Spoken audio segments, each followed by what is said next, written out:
Hey guys, Boris here, bringing you another VOD review. Today I'll be jumping in game with Spencer, who's here at the corner at the moment cosplaying K3 Soja's POV. We are playing on Project PB in a high elo lobby with notable names such as Jungle Book, Quintanilla, JD Zelensky, Opala, and the content creator, co-streamer TFT Panda. We are playing also in Gwen's Gift Encounter, therefore it's going to be quite interesting to see how the item tempo evolves into the lobby and how players play around these components to make both the best slams in the moment as well as guide their components towards their endgame boards. Now at the moment our board does not have that much of a direction. Now our Ionia seems to be Path of Transcendence, therefore not too excited to that. We have the spikes and the iron carapace, therefore Void could be a potential, but we only have a single Kog'Maw, and with something like a glove we would probably be considering still to be playing more in the Slayer's line potential. It seems to be an econ start, therefore with the Hodge Slam not too much, but to give us a direction, therefore perhaps our Augment could give us that. And we also slammed the glove to unlock the Yorick with the unlock condition changes, only need a single star Viego to do so. Since it's an item encounter, replication would probably lose a little bit in the value unless we are able to tempo from it right away. Therefore, we could either be considering Birthday Reuinion or Savings Account. It's an econ start. Savings Account could be quite good, but it would force us to play into Lost Streak, and we know that top players do not prefer that kind of a playstyle. Therefore, probably could be considering Birthday Reuinion here. Give us some direction from the 2 cost to be playing around right away. Potential to slam the Hodge and try to play around whatever items we get from the carousel. I know that some players would slam just Savings Account right away. Preparation would play into a reroll, not exactly to be looking to go into that kind of line most likely. Pandora's Bench, mostly a 1-cost reroll augment, unless you are chasing those 3-star 4-cost. But we know the contacts would be too great, therefore going to go with the Birthday Reuinion here. Gives us a Yasuo too, which works out greatly since we have the Zinzao pair. We had held on to this Shen, even though it's Path of Transcendence, it still should be quite good. Effective HP at the start of a game is very good, and we can slot in this Yasuo right away, level up, and hopefully try to string together a win streak here. Not going to slam this Hodge right away, since we see that we are going to win the fight anyway. Do not need to commit our items if we are able to make the informed decision that we are going to be winning the fight. Now, from this, since we have the glove, we are probably most likely considering playing around some sort of a Slayer's line anyhow. Since Yone only needs 3 items on the Yasuo too now, definitely a one way we can pivot, and the Rift Herald changes also still have the option to be playing into the Slayers from just fielding Void for a couple of rounds, and we saw that we have pretty good mods. But we have the Gangplank in our shop, but that would just cost us too much econ to be holding on to right now. Going to hold on to this Kiana, which would assume we will most likely our next in, get that Yasuo in. Since it's our carry, we do want to maximize the trace for our carry. Queue into a Seraphim Staff Sona board with... Their frontline seems to be a little low, but Yasuo sometimes does seem to struggle with these tanks. We only have a hybrid damage item, and they have Manager and the Seraphim Staff, and it does seem that the Sona scales us. And very unfortunate for us. We definitely wanted to go with here with the win streak. Since we're playing Birthday Reuinion, we want to capitalize on the tempo given to us by the 2-star 2 cost to be able to push levels to make it to level 9, since we're going to probably be having to sack a little bit of stage 4. Going to opt to go for a glove here. This signals to me that we are most likely not going to be using this early Reforger right now for a tempo, but still we're going to opt to level. Do get a bow drop. Now this opens us the possibility to still be playing into some form of a Iona line, but going to commit the Last Whisper right now. Check our Piltover mods. Now, not sure if it was worth going through them right away. Since we saw we had the attack speed, we had the damage one, just picked the most generic one, didn't provide us with a clear direction right away, did not see something like a blast shield, so that definitely too excited to be playing around it. Opted to level aggressively here, but queued into Quintanilla that is open forting. Should be still quite good for us. Now, probably here want to hold on to this Nautilus at this moment as a potential next in for level 6. Not sure if anything else would make too much sense at the moment. Our frontline does seem to be a little bit of lacking. We do want some form of a way to hold on together, and going up against the TFT Panda with the Digital Expedition, but praying Plum the win streak spot, which is the prime position we're playing, also has that Nico too already, and the paired up Slayers. Now, yeah, we are not able to get through it there. They just simply have the too much combat power and also 2 committed items. Now we pick up our frontline upgrades. Would have wished for those in the turn before. So we have sort of a mixed streak our stage at this point. Hopefully our board is strong enough to be able to at least 3-win next stage.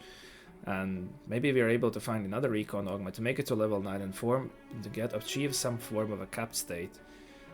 Now, to get these components, we have committed the last Whisper, therefore probably not going to go for an Even Shroud right away, but there's a possibility to be opened up. Most likely going to committing a Sunfire Slam here, which just simply seems the best, and most likely on the Yasuo as well. Yeah, on the Yasuo as well. Why? Because 3-item carry is just going to be stronger. We have 5 removers, we have the Salvagers, which opt as the removers. Just get your 3-item dude online right away. Now going to slam, put the Slayer back in for the Yasuo. Going up against the lifting competition, Draven 2 with a Scion 2, but Scion 2 has never impressed me this set too much. It just seems that he's part of his power into scaling, and this Draven does not have the late game power, playing more around the burst with Nai. Therefore able to pick up a win here. Now, at this spot we should ask, what are we requiring right now? We want to play for tempo, but we also want Econ to get to our level 9, therefore exclusive customization fills that purpose greatly. Promise Protection would give us a single item that would be floating on something like a tank, wouldn't have that much value. Arcane Victory will be playing more into a stall comp, we are not sure to playing it, we do not have something like a Rageblade component right away. Therefore most likely going to be passing up on that as and defaulting our exclusive customization. Spreading Roots could help us enable with an item tempo and more of clear up our direction. But we get screwed. Exclusive customization is more of a safe choice and provides us with an Econ. An epic rolldown would be something if you're definitely committing to something like a Slayers or a Ionia, and does not fit our plan of going to level 9 right away. Therefore going to slam the exclusive customization. And do we potentially look, I would assume we look for a potential of a third Yasuo item. Going to go be slowing that on Ari instead, so are we considering a potential AP out? Going to pick up an adaptive helm, which is more a flexible out. Interesting to know what was his thought process behind going for a potential AP item rather than just slamming on the third item on Yasuo and committing a single remover. Since we are on 6 removers, going to just slam the adaptive helm on the Shen. I would assume that we are probably looking for a tank item instead. Now, into this Golemify, the golems and dummies are back in the meta since the buff of being provided a single unit, and definitely we can see that this has worked out. It provides a strong tempo for your board, especially if you have the econ to be able to afford it. Going to go for an aggressive level 7 here, want to get that TG, checking the TG, see that it's a hybrid, but it's going to slam it on a Loris here since I assume we're going to be able to remove it quite easily later on. If we are not holding onto this Loris, most disposable unit on our board at the moment, and works with it quite nicely. Against the Sona player now that we have went for that aggressive level and they have opted to go for a pure econ, well hybrid econ item augment, but with the late power able to slam the win together here. Now we can see that this aggressive level has enabled us to still make 30 and keep on the tempo. We want to be winning now with the TG spike, so we can later on sack a little bit of a stage 4. Yeah. Going for a tier here, are we just going for a double adaptive helm? Obviously we can remake those. Oh, now, right, leveling up here unlocked as a potential, unlocked as a Yone, that we could transition as TG, and we managed to high roll both Horn and the Fiddlesticks. Very, very rare to see, but we can see that he's already valuing the Yone 1 stronger than the Yasuo 2. Just going to slam the 3 items on him and simply play whatever these 5 costs should have, since their Aura 5 costs should have quite strong power, but we do lose against the LeBlanc 1 from JD Zielinski. The Arakan providing sufficient amount of frontline for them. Definitely seems to be a strong line to be playing into these days. Some form of a Noxus mid game into potential of a any kind of AP or the Noxus smell board on the late game. See that this seems to be Quintanilla playing into trying to play for some kind of a Aurelian's Soul board. Now up against the Panda, who not exactly sure, they have cashed out their Ishtal, but doesn't look like they are going for a reroll variation either.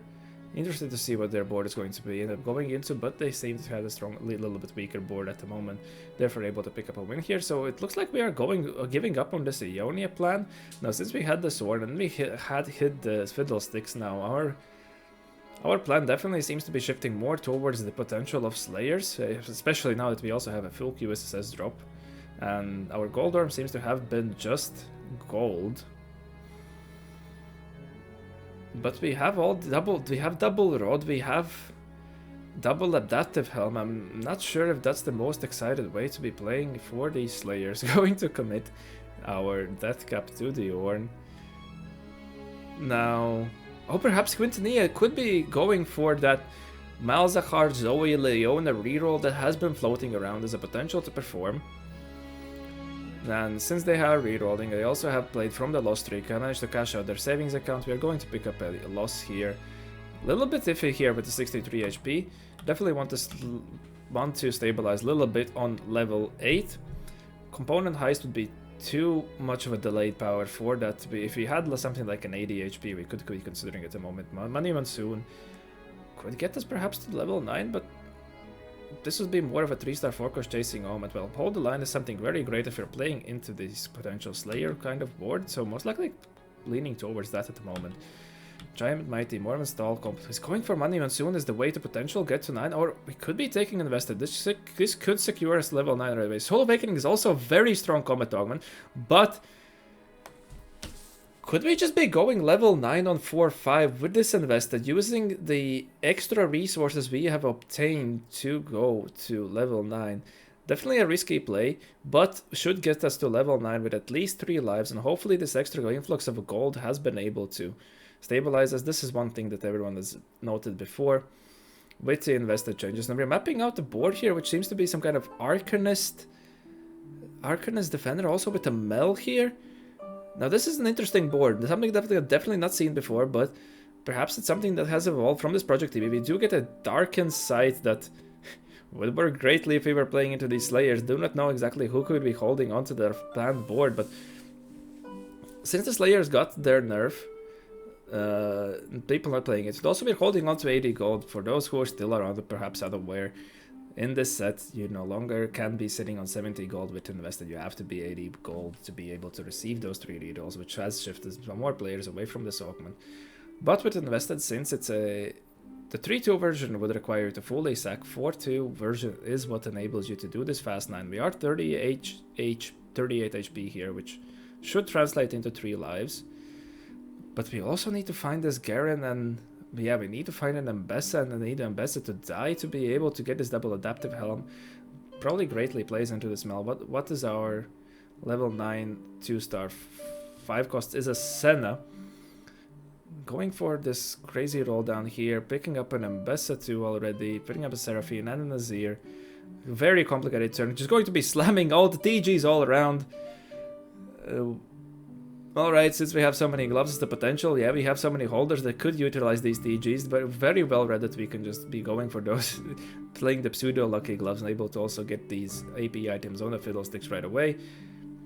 But we can see, still, since we had to commit to this early level 9, we are not exactly the richest of the bunch, and our Ambessa did not die, therefore our Mel will have to hold on. So he's going to have the Seraphine hold the items for now. Now, we still have 2 salvagers, therefore we could be potentially committing the Sunfire Cape. But going to opt now, gonna have a very interesting war now, but we have managed to pick up a win here. It's 2 win nicely here, especially here against JD Zelinsky, who is going a little bit slower, level 9. Still only on a single copy of the Garen. I'm not exactly sure how many are out, but a lot of players are going to be doing it.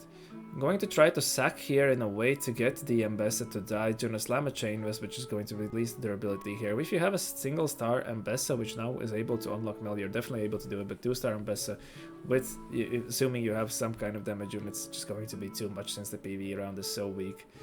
So going to position in a way to fully sack her right now. Definitely want to get that Mel unlock rolling as soon as possible. Still didn't get a Reforger to do anything with Dark Insight, but it could be a potential Renekton item, right? I would assume so. But going to slam is steadfast at the moment. And now with our positioning, we have picked up a loss here, but finally unlocked the Mel. Able to pick up a Fiddlesticks too, an Oran Princess, another artifact, Wits End. Not exactly sure which unit is going to be best to hold it. Again, could just slam it on an Oran as a potential beef. Double Adaptive Helm here on the smell. Or we could also be playing with the... We're gonna keep the... I get some AP on the Fiddlesticks here. Now, our board has definitely starting to come online. This Lucian Senna has been able to roll some nice DGs and able to stabilize us quite well. But still we have a lot of room to grow. But since we did go for that fast level 9, we have been able to access our units before other players. Even on a little bit of less of a gold. Have a potential for Orn too, so are we going to be giving up on this Garen here? Yeah, we are. And use that way to remove the items. So haven't even played around our salvagers that much. Very meticulously planned out our items. Seems that we had the vision to be playing for this fast 9 board from the very start. Something that I have not seen being done that much before. Now we can see the Zoe, Leona and Malzahar reroll performing quite well and able to pick up a win against us here. Now here we're probably looking for some kind of either we pick up a Shyvana pair. Not exactly. This Kraken could be transitioned onto a Senna if we wanted to, but that would be a single item and the TG is probably going to be stronger, especially this TG. Oh, but we are able to...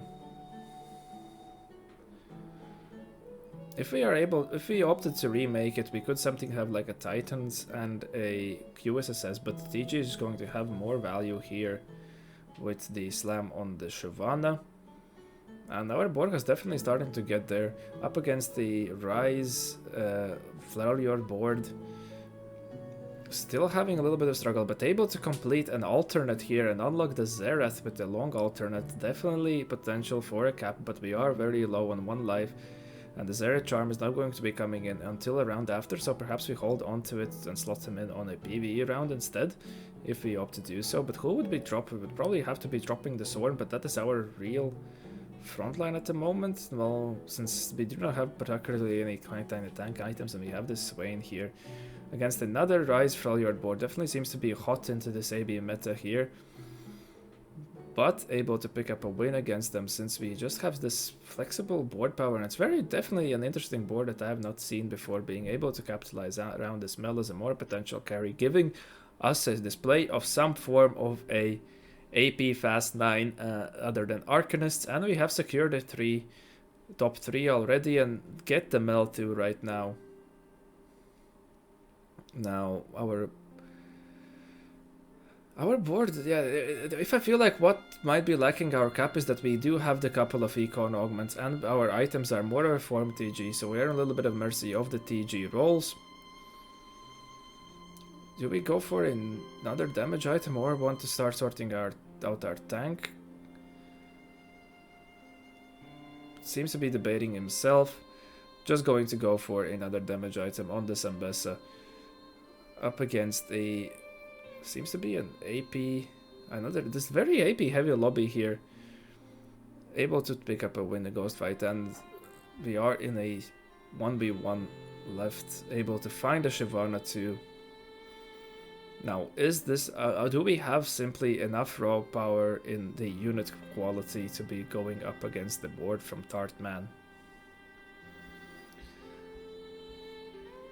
The Demacia, yeah, it seems to be the Demacia AP line, and since they have not dropped out to lower values, we should have the power, but they have a strong combat augment, and they have the Cursed Crown, so we do end up on a loss here against them, unfortunately, but still very, very interesting board flung together by Spencer, also realizing that the invested allows him to go for a fast 9 and capitalize on this Birthday Reunion and navigate and stabilize his board very well, all enabled by precise play in the early game.